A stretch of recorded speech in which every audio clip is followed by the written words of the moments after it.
You know, when we first talked about how to frame tonight's discussion and presentation, we were sort of talking about it in kind of two parts, that there would be stuff about the Arab Spring and then sort of how does Israel-Palestine fit into that. And that was a couple of months ago.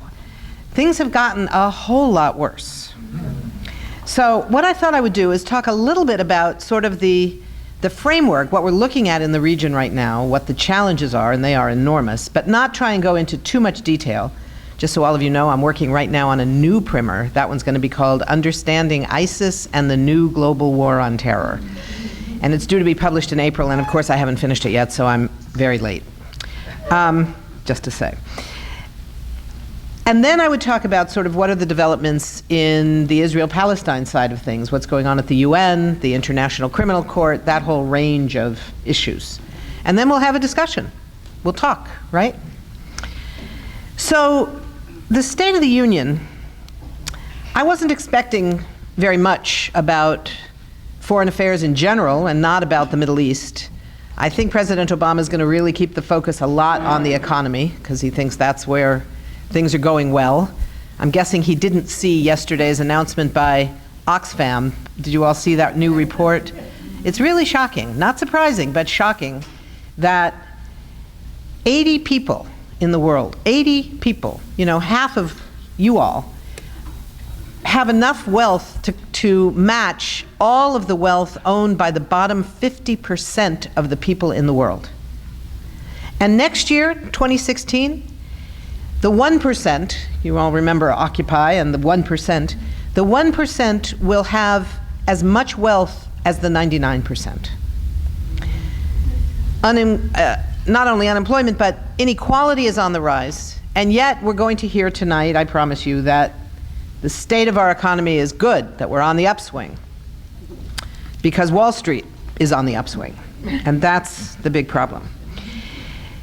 We are going to hear a little bit, I just got an advance copy of parts of the speech, and we are going to hear just a little bit. I thought there would be a little bit of Je suis Charlie, there would be a little bit about what happened, the horrors of what happened in France 10 days ago.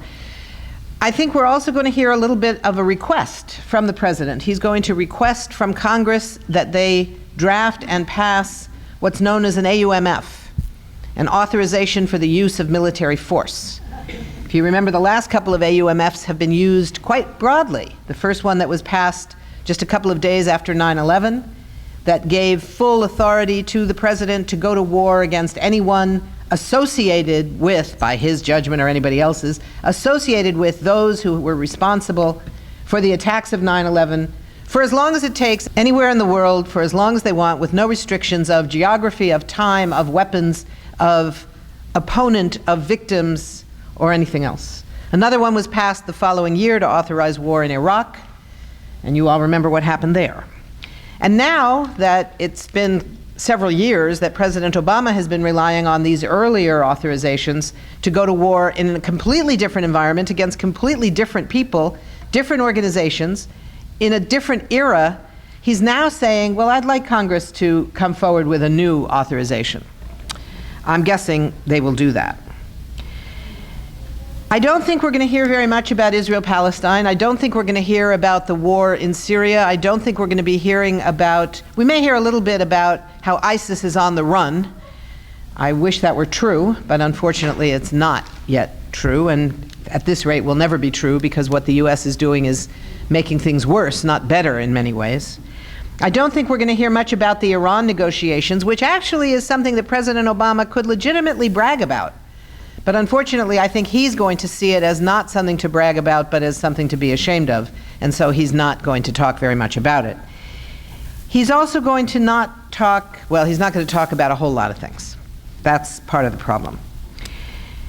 You know, what we saw in Paris 10 days ago, is it 10 days? Almost 2 weeks. It seems, it's only been a few days. I mean, it seems like it's been forever. Is very much, again, the wars that we wage around the world coming home. It doesn't happen very often, but when it does, it's shocking and it's brutal, and it's something that we have to take very seriously. We saw in the early periods of the Obama administration a president who was elected and who campaigned on the goal of ending wars.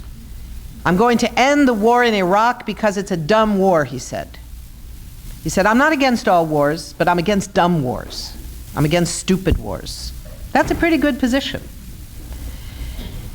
He said, I'm going to pull our troops out of Iraq. And he did. Under duress, he actually tried not to. He really wanted to keep a lot of troops in Iraq, but the Iraqi parliament was having none of it because to keep U.S. troops in Iraq, you have to give them complete immunity from being held accountable for any war crimes. The Iraqi parliament wasn't prepared to do that anymore. They had done that for years, and they were saying, enough is enough. We don't need this anymore. If you can't keep your troops from committing war crimes, take them home. And so President Obama brought them all home. That was a good thing. And now they're back. 3,000 more on the way. We're bombing Syria. We've escalated the bombings by drones in Yemen. Yemen is on the verge of complete collapse. A coup is imminent. You probably have all been hearing about this. The situation in Yemen is a disaster. The situation in Libya, you remember that? Where many people said, it's not going to do what you say it's going to do. This is not about humanitarian protection. This is an excuse for regime change. No, this is only to protect civilians. Well, guess what? Guess how long it took before it changed into regime change? And guess what happened after regime change? Disaster. This is what we have facing us today. The situation in Libya is a nightmare for people who live in Libya. And throughout the region, from North Africa down through Mali and into Central Africa, as well as throughout the Middle East, the weapons that are fueling the wars in particularly Iraq as well as particularly Syria as well as Iraq, are coming largely from, wait for it, Libya. Because when you overthrow a regime, repressive as that regime may have been, you also destroy the military that took some responsibility for all the weapons that had poured into that country. And now those weapons are God knows where. The weapons storage bins were thrown open to whoever wanted them, and we see the results. So this has been a pretty sad result of the first years of the Arab Spring. But I've got to say, I'm not prepared to give up on the Arab Spring. Yes, do please turn off your telephones. I'm not prepared to give up on the Arab Spring. You know, the situation in Egypt is a nightmare. It's a disaster. There was a military coup that overthrew a the first democratically elected president of Egypt. There had never been one before. Now, granted, the military maintained control when President Mohamed Morsi took power. He didn't have a whole lot of power. There weren't a lot of decisions he could make. And granted, those decisions he could make, he pretty much screwed up every one of them. He pretty much made the wrong decision everywhere he had the opportunity to make any decision. But nonetheless, he was a democratically elected president for the first time. And the military decided, no, we're just not going to go along with this. And unfortunately, a lot of people in Egypt took the position, well, we've done it before. If we don't like him, if we don't like the next one, we'll get rid of him too. So we'll go out in the streets and demand that Morsi be overthrown. So it looked like it was a popular uprising, except it was the military who actually threw the guy out, who actually went to the presidential palace and took him into custody. He's still in custody. He's facing the death penalty. He's being blamed for the military shooting at demonstrations. So it's not good, but at the end of the day, I think that people don't forget things so easily.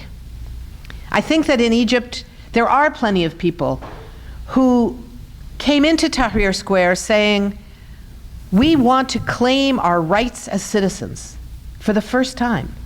We want bread and dignity.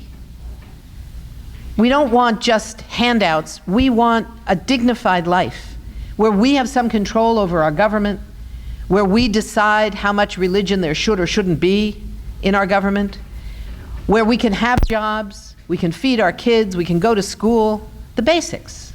People wanted the basics. And I don't think that people forgot that by mobilizing in the streets, by filling Tahrir Square, they accomplished something enormous. There's a great film you're going to be able to see in a little while. It's called We Are Many. It's a film about the protests of February 15th, 2003, the day the world said no to war. How many of you were in the streets here in New York that day? There were somewhere around 500,000 people on First Avenue, not far from here, right in front of the UN, and it extended for blocks and blocks and blocks up into the 70s, into the 80s. We couldn't see anymore how far it went. And around the world, there were protests on that same day in 665 cities in every continent, including Antarctica, where the scientists at the Merdu station went out and made a peace sign in the snow, holding hands in their bright orange jackets. And the people in Egypt had a protest also, but they couldn't get very many people out. And they were really embarrassed. And they said, and they're in the film, these Egyptians, these amazing Egyptians, who said, you know, we were looking around the world and we were seeing these white whiskey-swilling infidels in their millions who were out protesting a war in our neighborhood against us, against people like us. And we said, we've got to do that. And they tried, but it didn't go very far. And they said, we've got to do better. And sure enough, they said that was the beginning of the democracy movement that led straight to Tahrir Square. So I don't think things are over yet. I think it's going to get better in Egypt. I'm not so sure when. I don't know what's going to happen in Syria. I don't know what's going to happen in Libya. Right now, anything is possible. You probably all heard the news yesterday. The Israelis were shelling in the Syrian-controlled Golan Heights, not the Israeli-occupied part of the Golan Heights. And they killed 6 Hezbollah fighters, one of whom was the son of the great martyr of Hezbollah, who was assassinated by the Israelis in 2008. And they also killed an Iranian general who was there. And it turns out that this general was a close colleague of the supreme leader in Iran, Ayatollah Khamenei. That means that there's going to be enormous political pressure on the government in Iran to respond. There's going to be enormous political pressure from their base on Hezbollah to respond. So even though Iran and Hezbollah and the Syrian regime and Israel and the US and Turkey and Saudi Arabia and all the countries in the region have all been intervening all over Syria, they've all been kind of careful, tacitly, not to target each other. That may be over. The next 24 or 48 hours, we could see some pretty grim developments. But what we're seeing now is pretty grim also. President Obama never said he was going to end the war in Afghanistan, and indeed he is not. That war is still going on. There are still 25,000 US troops there. They announced that they're going to keep somewhere around 15,000, maybe 10, somewhere in that area, not till the end of this year, but another year after that, maybe who knows after that. The drone war in Yemen and Somalia are both escalating. The global war on terror is escalating. You know about the Tuesday morning kill meetings at the White House, where every week they go through and decide who should be on the list of who can be killed. They're killing people rather than arresting them. This is part of the plan to shut down Guantanamo. We won't capture people that we say are terrorists, we'll just kill them. So the notion of this being an anti-war presidency has not really played out the way it was supposed to. Now, there are some good developments. In Iran, the negotiations are going forward. It's not going to be easy. There's deadlines coming up. March 1st, a deadline for a framework agreement. July 1st, to have a full agreement with all of the details of how it's going to work are supposed to be figured out by then. And in the meantime, Congress is already talking about new sanctions, which they've been told, and they know full well, is what they used to say nicely is a game changer. Iran has been very clear. US officials have been very clear. The Obama administration is very clear that passing new sanctions resolutions will prevent any resolution from being signed. And we should be very clear that those in Congress who want to scuttle the negotiations, their alternative is war. So they need to be called on it and say, are you for war instead of negotiations? And not be allowed to weasel. Not be allowed to say, well, I'm for negotiations, but I don't like these terms. They don't get to set the terms for the other side. They don't get to set the terms. If they want negotiations, there have to be negotiations and not new sanctions. So that's what we're facing. AIPAC has been all over the place demanding new sanctions. It's AIPAC are the only ones who got the text of the resolution. They circulated it day before yesterday. Nobody else could get it. None of the offices in Congress could get the text of the resolution. AIPAC had it. They put it on their website. Now, it may have been an earlier one, might not be right. I'm not going to vouch for it being accurate, but it's the only one out there. Which resolution? The resolution for new sanctions against Iran. And I don't know if it's accurate or not, but it's the only one there, and nobody has come forward and said that's not accurate. So I'm, for the moment, going with accurate. And it's a pretty scary reality, because with new sanctions, it means war. It means no agreement. So we're facing a very dangerous moment throughout the region. The escalation of brutal killings by ISIS, by Al-Qaeda, has been a horrific reality that for people in that region it's going to be a generation scarred by those attacks. And unfortunately, many of the policies that the US has put in place to respond has made things worse and not better. I'm hoping against hope that the French don't follow the model of what we did in this country in the wake of 9/11. You know, it wasn't really 9/11 that changed the world. 9/11 was a horrific crime, a crime against humanity, a horrific, evil act. But it didn't threaten the existence of the United States. It didn't threaten the world. 9/12, when George Bush said, we will take the world to war, that's what threatened the world. And we're seeing the results of that now. We're seeing that even now. I'm hoping that the French President Hollande, when he said, we are at war, I'm hoping that, unlike George Bush, he meant that rhetorically and not as a reality of policy. I'm hoping that going to war, expanding war, and a French Patriot Act, which they're talking about, will not be the choices that France makes. Because we've seen what the result has been when our country made those choices. So the question then becomes, I know all of you here tonight, or most of you, are interested in the Israel-Palestine side of all this. So I thought I would shift a little bit to talk about that. But don't forget the context in which all of this is going forward.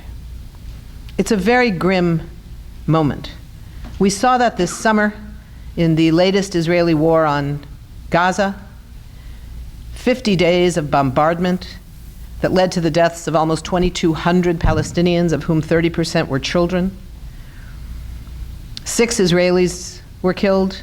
4 of the 6 were soldiers, only 2 civilians, luckily. The Palestinians weren't so lucky. Overwhelmingly, they were civilians. And Israeli occupation has not changed. You know, we hear a lot in the debates in Washington about the Obama administration being tough on Israel.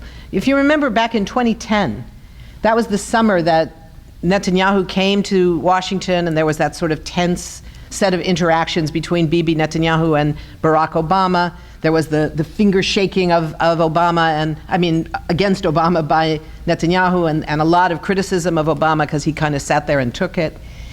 And what we were hearing, what the press was saying, was, oh my God, he's criticizing Israel. He's throwing Israel under a bus. He's abandoning Israel. Well, there was no bus. Nobody abandoned anybody. What we saw was not even an end to settlements. What we saw was a series of requests. Please stop building settlements. Answer, no. Please stop building settlements. No. And then they stopped asking. Now, if there had been real pressure, there had been the kind of pressure I think there needs to be, it would have gone a little bit differently. Please stop building settlements. Answer, no. Okay, you're an independent country, you can do what you want, but you know that $3.2 billion of military aid we give you every year? You can kiss that goodbye. And you know how we protect you in the United Nations so that you're never held accountable and your political and military leaders never have to worry about being held accountable for war crimes? We're not doing that anymore. That's the beginning of what pressure looks like. That's not sanctions. That's just taking away some privileges. Then you can start talking about pressure. We never saw anything remotely like that. And we're still not seeing that. What we're seeing is that finally, this last April, we heard officially what many observers and everybody in the region pretty much has known for a very long time, that the US-based, US-controlled negotiations that have been going on for now 23 years have failed. Two-state solution with swaps. You have to say it really fast. Two-state solution with swaps. Because there can't be any, you can't break up any of those terms. You can't say swaps. What are we swapping for what? Two states? Really, what state are we talking about for the Palestinian state? Is it going to be contiguous? Is it going to be viable? Is it going to be sovereign? Is it going to control its own borders, its own airspace? And the answer is, of course not.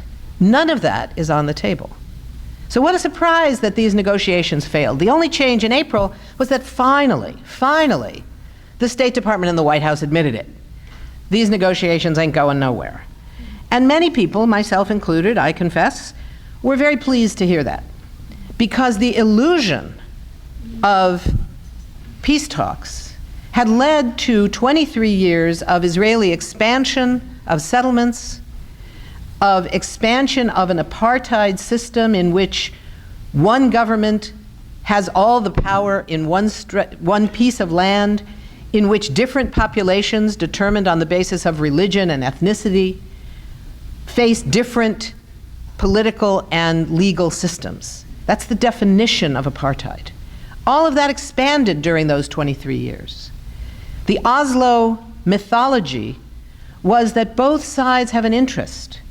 The reality, sadly, on the ground, the reason it never worked when people would say, well, the Israelis have to come to the table because it's in their interest. The status quo is not viable. The problem is, for Israelis, the status quo is quite viable. The status quo is quite viable. Imagine that the violence stopped today for 24 hours. Everything remains in place, but there's no violence. What does that mean for Israelis? Israel is the 23rd wealthiest country in the world per capita. It has the 11th most powerful military in the world, the 4th most powerful nuclear arsenal. It has the backing of the world's sole superpower. Its passports are welcome everywhere. Israelis travel the world. They have advanced access to culture and science, education, healthcare. Life is good. Every once in a while, there's a small upsurgence of violence here and there. It's horrifying at those moments. But Israelis have not lost thousands and thousands of people in these recent years, in those 23 years. It's quite a viable status quo. Now imagine for the Palestinians living in the occupied territories. We won't even talk about Palestinians inside Israel or the refugees, but just those living within the occupied territory. Let's look at what they would face. There's no violence, right? But they are still living under occupation. There are still physical barriers that separate their towns from the refugee camps nearby, that separate the cities from the villages. Maybe nobody's shooting at them at that day, that's a good thing, but they still can't move, they can't build an economy. Israeli settlements still separate their villages and towns and refugee camps from each other. The wall that the Palestinians call the Apartheid Wall, actually the Israelis call it that too. They just use the word in Hebrew. You know, apartheid means separation. Hafradah is the Hebrew word for separation. In English, we say separation. So everybody calls it the same thing, it just has different resonance with different languages, right? But the wall doesn't really separate Palestinians from Israelis. It separates Palestinians from each other. Because if you imagine the West Bank, you all have those flyers that you picked up, you've got your little map. If you imagine on the map where there are Palestinian towns, villages, cities, refugee camps, and there are Israeli settlements, some of which are the size of cities. We hear the word settlement and we think, hardy pioneers with tents on a hilltop with barrels of water and a few dogs to protect the sheep or something. That's what I used to think when I was a kid growing up in Zionist summer camp. That was kind of our image, But these are cities. Ma'ale Adumim. How many of you have ever been to the West Bank? Quite a few of you.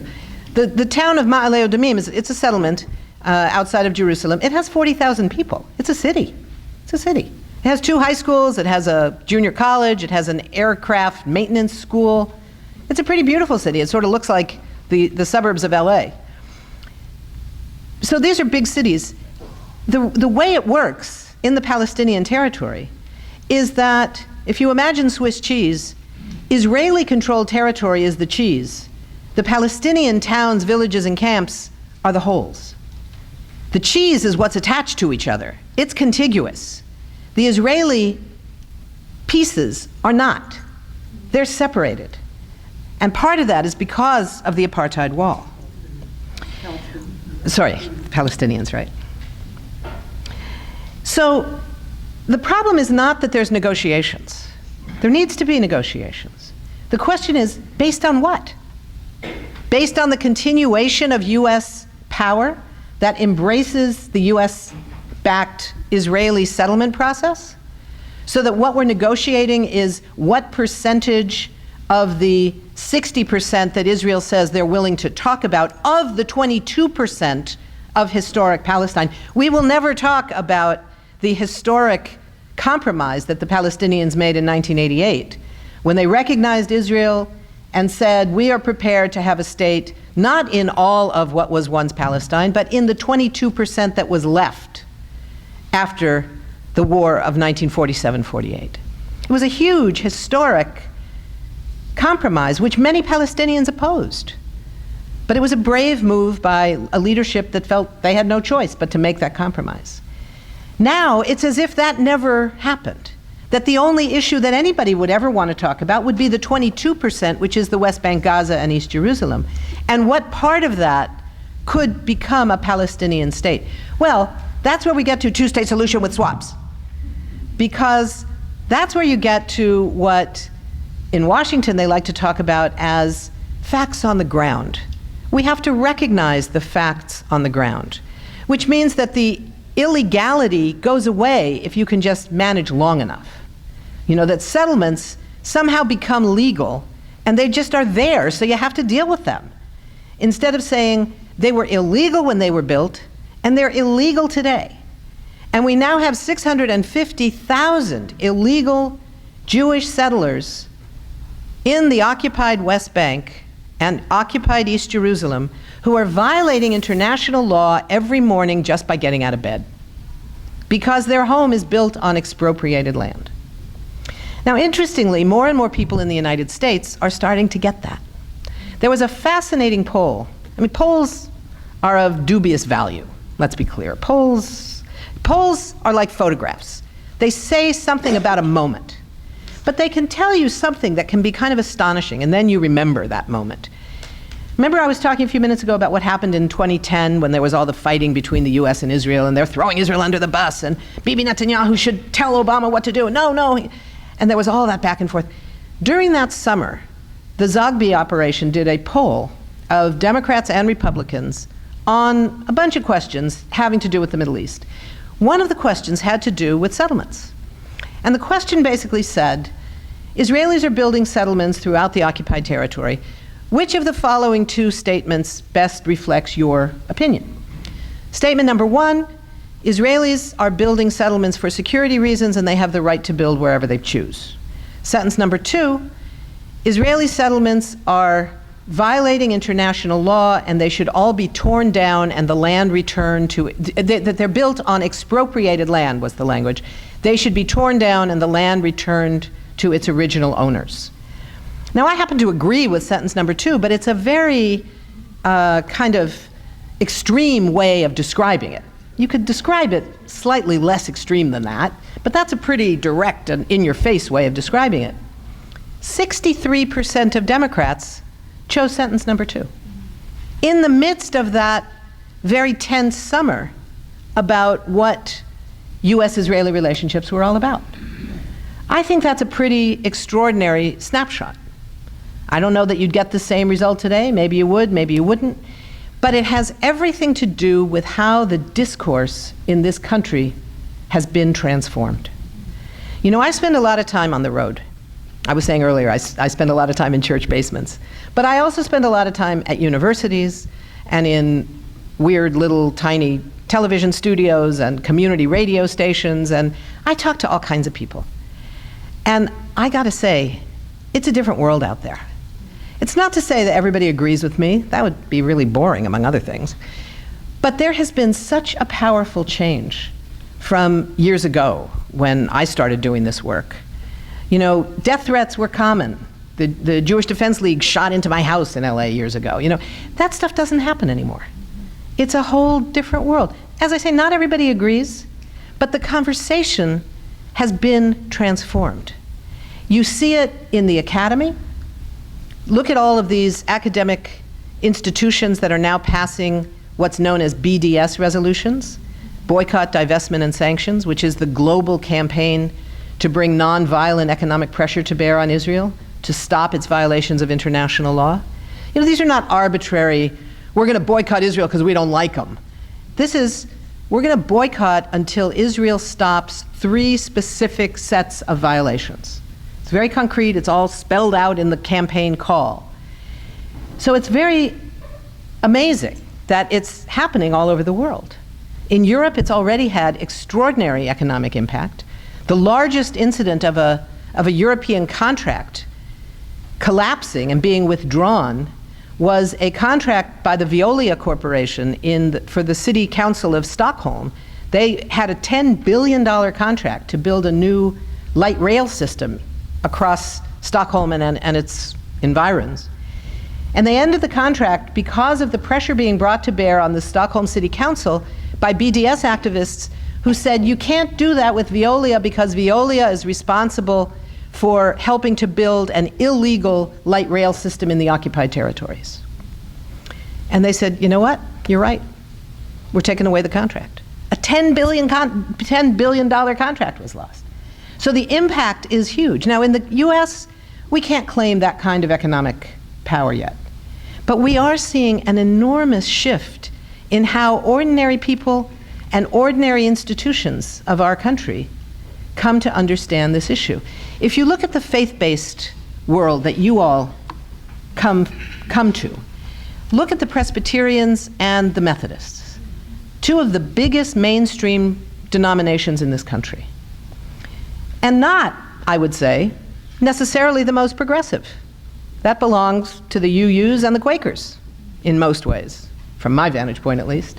But it wasn't the UUs, think about that, who took the initiative, who have passed these national resolutions over periods of years. Now keep in mind, this was not a one-off thing. People show up at a meeting and say, oh, we think it would be a good idea to call on our denomination to divest all of our accounts from every corporation that profits from occupation. Some people wanted to do that, but the people who work in those churches said, no, that's ridiculous. That's not how you do that. Number 1, you'll lose. Number 2, you won't educate anybody. Number 3, you'll lose. 2 out of 3. So people started campaigning, and it took years. They did education. They did programs very much like what you're doing here, brought speakers in to talk, had book clubs, read stuff, talked to Palestinian Christians about what their lives were like, who they saw as the problem, what they saw would be the way to move forward. And after 5 years, 6 years, 8 years, you have these extraordinary resolutions being passed. First it was boycotts, because that's a little easier. We're calling on our members to individually boycott whatever was the particular target. And then you move to the institutional side, and suddenly the institutions were calling for divestment of their institutional funds, and we're talking here in the hundreds of millions of dollars for these giant churches. So this is not some small marginal movement anymore. This is a movement that has moved right into the mainstream when none of us were looking. My colleagues in the US campaign to end the Israeli occupation, when we started 12 years ago, we had about 15 people and about 6 organizations, and we were all very nervous. Now there's over 400 member organizations, including these giant church groups. It's an incredibly different moment.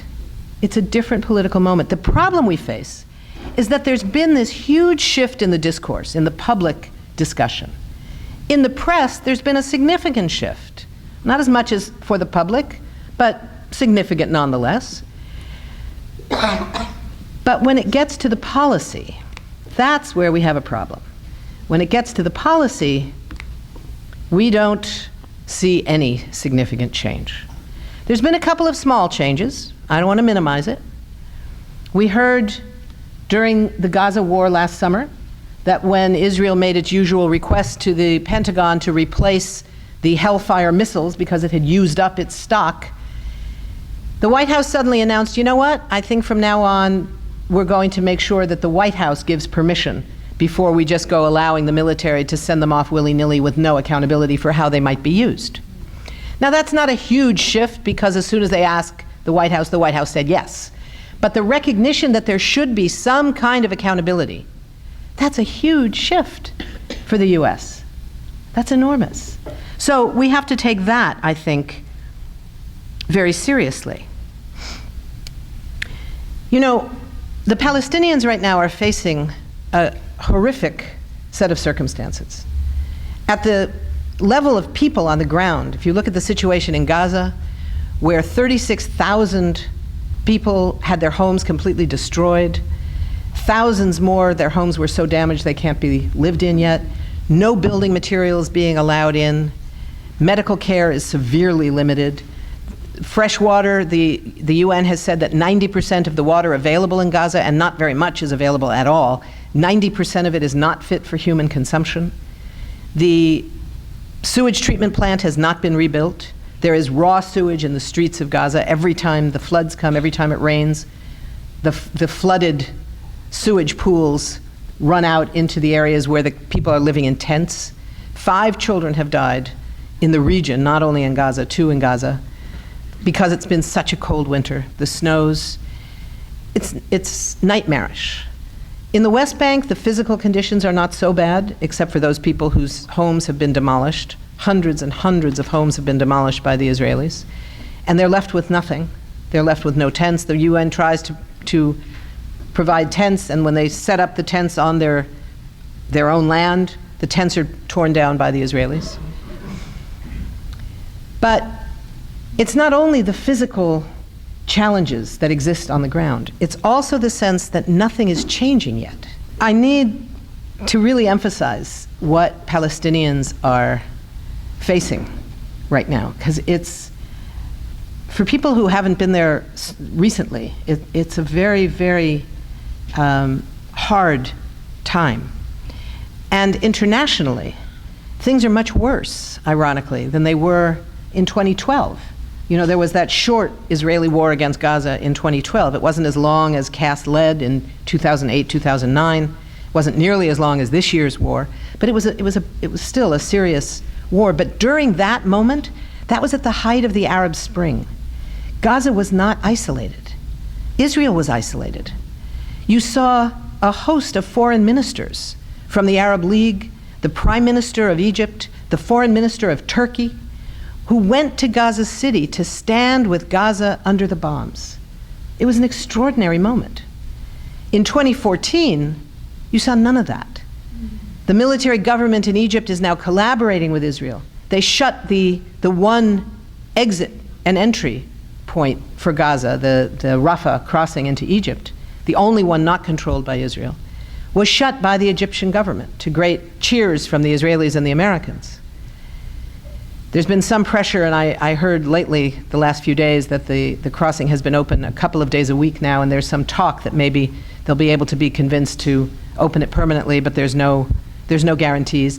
And the crucial point is that the people of Gaza have no influence.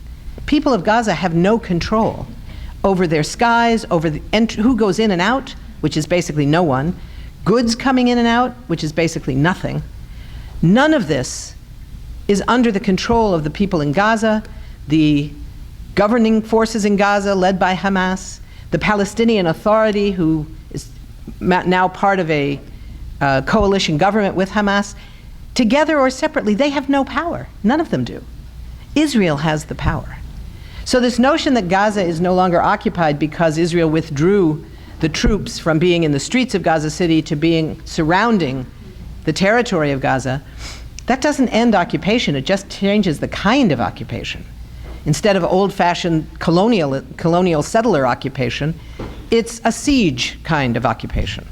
But under international law, occupation is defined not by how many soldiers happen to be on the ground at any given moment, but it's defined as having control. Who has control of Gaza? It's the Israeli military, who surrounds the wall. Gaza's walled off too. I don't know if everybody knows that. The wall isn't only in the West Bank. Gaza is completely surrounded by a wall, except for where it's out on the sea. And Israeli soldiers patrol that. They control the skies, they control the waters. Gaza fishermen are only allowed to go out 2 miles, and of course there's virtually no fish left within 2 miles. So this problem of control remains. And yet we hear the justification for the war this summer that Israel has the right to defend itself. Now it's true, Palestinian rockets were a violation of international law, and there should be accountability. One of the interesting things about the move in the International Criminal Court, Israel actually tried, 2 Israeli officials got up there and said, you're going to talk about Israeli violations? It's Palestinians that should be held accountable. And my answer to that is, yeah, absolutely. They knew that going in and decided it was important enough to at least have a chance of holding Israel accountable that they were prepared to be accountable themselves. That was the basis on which they went to the International Criminal Court and said, we are placing our territory under the auspices of the court, which means that all sides can and should be investigated. But we should be very clear, these are not the same violations. Occupied and occupier have different obligations, different rights. There are certain international laws that apply to everybody. One is that you can't fire on civilians. So the Israeli attacks on Gaza Strip, one of the most crowded civilian populations in the world, were illegal. The Palestinian rockets, who luckily did not kill massive numbers of people, were illegal because you can't aim them. They're too primitive. You can just kind of point them north or east or whatever. That's about as much of an aim as you can have. That makes them illegal. So there should be accountability. But an occupying force has obligations to the occupied population under the Geneva Conventions. The settlements themselves are a violation of Geneva. The settlements are a war crime. They're not just illegal in some abstract way, they are a war crime. The military assault on Gaza was a series of war crimes, attacking civilians, targeting United Nations official venues, targeting schools, targeting hospitals. There's specifics in international law that says if a military supply, if a gun is being fired from a hospital, you still can't fire on that hospital unless you can do so without damaging doctors and patients. So this was all a serious violation. That's why this move to the International Criminal Court is so important. It's far more important, I would assert, than the other move that the Palestinians made in tandem, which was to go back to the Security Council and try again to get Security Council recognition of Palestine as a state and therefore membership in the UN. That ain't gonna happen. Get over it. You know, it's just not.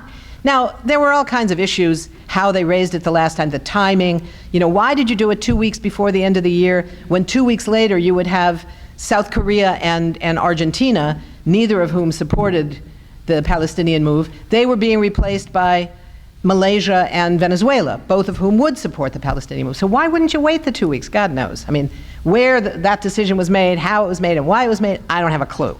But clearly that was kind of a silly thing to do, in my view. But the bottom line is, the US wasn't going to allow it to happen anyway. They didn't get to call it a veto because they didn't get the 9 minimum votes, and the US then still voted no, but it was the US that prevented it from happening. So call it a veto, don't call it a veto, it's the US stopping it. To me, that's a veto. You don't want to use the language, fine, but at the end of the day, it's a veto. That's what we're facing. The shift in discourse that I spoke of is not only happening among people around the world, it's happening among governments. The European governments have shifted dramatically. Even the UK, although they abstained, they didn't vote for the Palestinian resolution, but the French did. They didn't like the resolution, and they said so. But they said it's important that we get an agreement to end the occupation. That's what's most important. Now, it's sort of easy for them to do that, knowing that it was never going to be enforced. But nonetheless, it was a pretty brave move. Europe is not known for that kind of bravery. You know, in that period of this 24 years of US-dominated diplomacy that never went anywhere and allowed the constant exponential,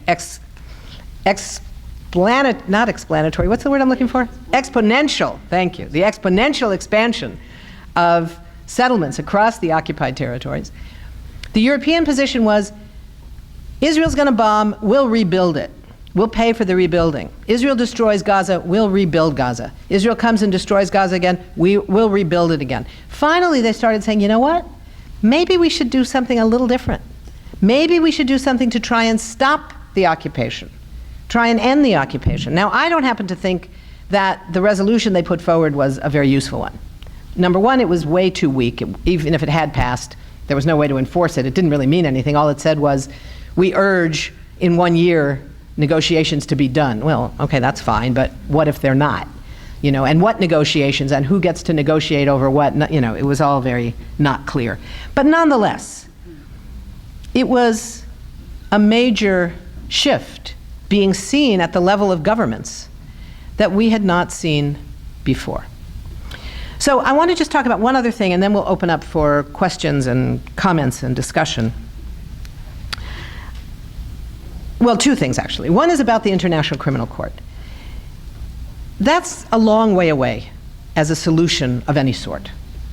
But I think that it's a very important move that Palestine made the determination that the court was an important institution.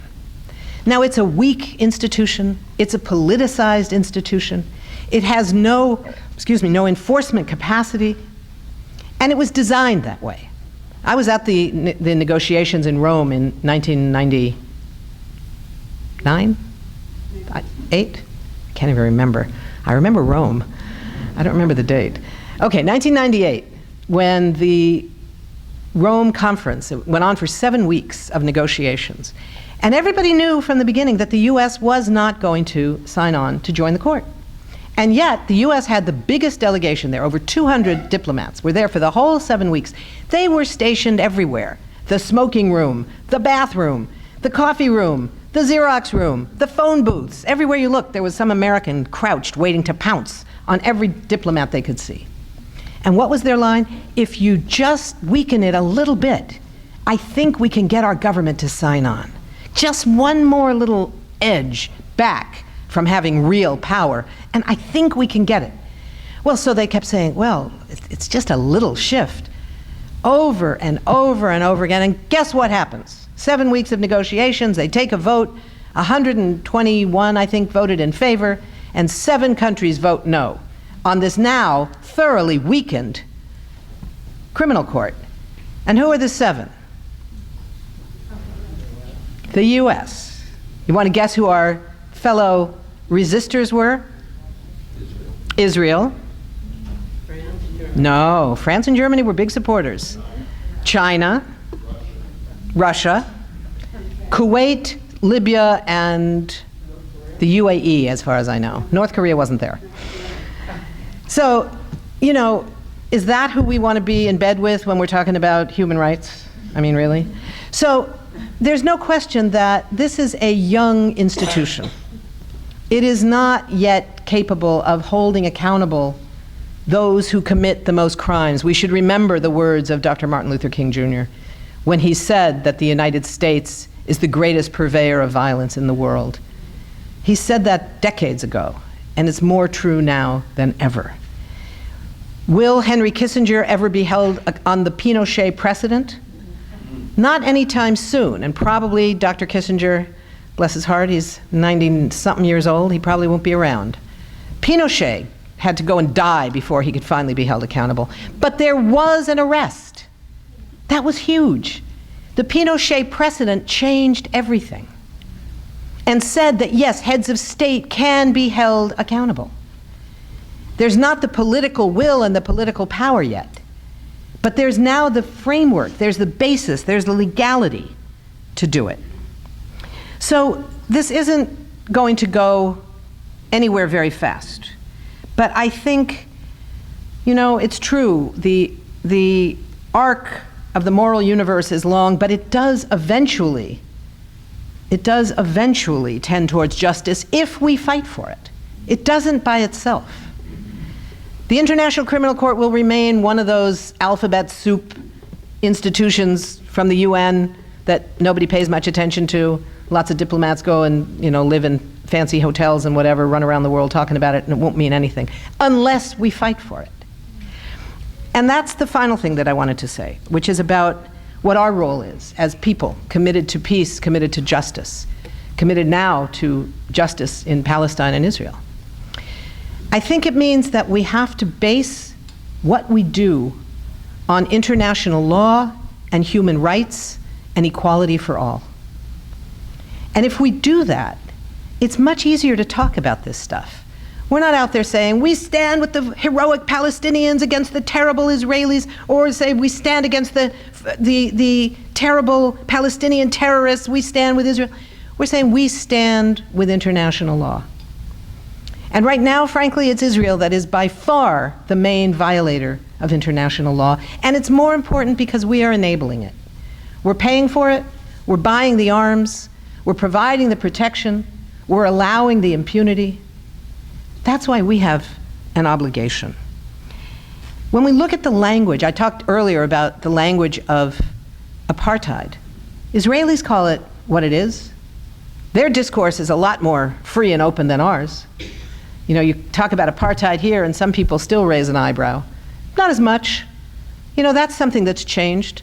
15 years ago, a bunch of us, I remember the conversation, it was here in New York actually, a bunch of us were talking about whether we should start using the term apartheid to talk about what Israeli policies look like. And a number of us, and I was one of them, said, you know, I don't think we should. Not because it wasn't accurate. If you look at what's the definition of, in international law, what's the definition of apartheid, what are the Israeli policies, etc. It was because people couldn't hear it yet. We'd spend all our time fighting over was that the right word or not, and that's never a useful thing. But times changed, and people learned, and more people traveled to the region and saw it. And there were changes in the Jewish community. I mean, boy, you look at an organization like JVP, the Jewish Voice for Peace, boy, do I wish there had been something like that when I was growing up a young Jewish Zionist in Los Angeles. We never had any alternative views. We had one view. That was it. We read Exodus, we saw the movie, we fell in love with Paul Newman, you know, what was not to like? But there wasn't any option. JVP gained 40,000 new members this summer without sending out a single appeal for people to join them because they didn't want to look like they were, you know, taking advantage of the crisis in Gaza. People found them and joined. Their rabbinical council now has, I don't know, 30 some odd people or something. It's an amazing moment, the shifts in the Jewish community, particularly among the young people. It's an extraordinary moment. And we have a lot of work to do. The US continues to use its veto at the United Nations. You know, if you look at the period between 1970 and 2007, my friend David Wildman, who works on human rights and racial justice for the Methodists, did this research a while ago. What he found was that in that period of 37 years, 50% of US vetoes cast at the Security Council were cast to protect Israel.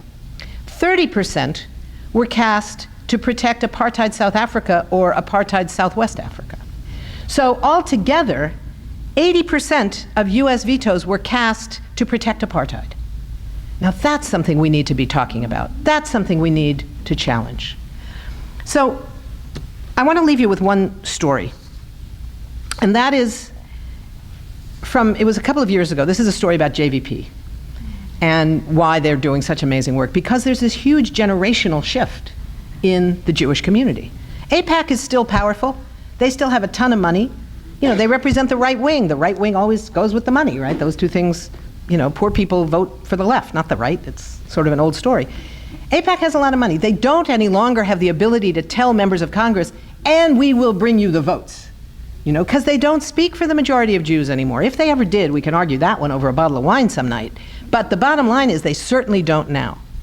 So a couple of years ago, there's the second largest meeting of Jewish pro-Israeli organizations in the country. The biggest every year is the Aipac Conference, 10, 12,000 people in Washington. But every year is also the Jewish Federation Council has their conference. And this one was in New Orleans, 8,000 people. And the big dinner, Bibi Netanyahu is the keynote speaker. And they're in the convention center in New Orleans, 800 tables for 10, imagine. And you look around the room and it's like, not all, but too much of this room, which is to say a lot of folks my age and older, a lot of gray hair. And people are worried. They're bemoaning the fact that they don't have the youth. Where's the young people? But scattered around at the tables were a few young people. And Bibi Netanyahu gets up to give his speech. And he starts talking about this and that, and Israel this and Israel that. And he gets to a moment, he says, those who would try to delegitimize Israel. And suddenly a young woman stands up, and she's at a table for 10 with people she didn't know, and they had been so happy. There's a word in Yiddish my grandmother used to use. They were kvelling, which basically means they were so proud. It's what you know, it's like what a mother does with her 5-year-old at kindergarten graduation. I was kvelling over him, you know. Imagine that kind of word. So they were so proud of this young woman who was telling them what it's like growing up as a young Jew today and her work at school and et cetera. Netanyahu gets to the point where he says, those who would try to delegitimize Israel, she suddenly stands up, she pulls out a banner from under her shirt and holds it up, and it says, settlements delegitimize Israel. And she starts shouting, the settlements delegitimize Israel, the settlements delegitimize Israel. And this silence, everybody is frozen. The video of it is extraordinary. It's very rocky because it's somebody sneaking a cell phone video that wasn't supposed to be happening. But it goes on for like 5, 10, maybe 12 seconds. And then suddenly from her table, somebody grabs her and they kind of rough her up and they throw her out. And everybody takes a deep breath, and Netanyahu starts again. And he starts again, Israel this and Israel that. And those who would try to delegitimize, and suddenly 6 tables over, a young man stands up. And he pulls out a banner that says, the settlements delegitimize Israel. The occupation delegitimizes Israel. And again, there's this, and you look at the faces, and it looks like terror. People were terrified of what they were seeing because these were their young. These were their young people. These are the active Jews. You know, yes, there are active pro-Israel organizations on lots of campuses. That goes on. But there is suddenly a whole new discourse within the Jewish community that is on the rise. That's who's gaining. J Street in the middle, JVP on the left, Aipac's now on the right. When I was a kid growing up, there was Aipac. That's all there was.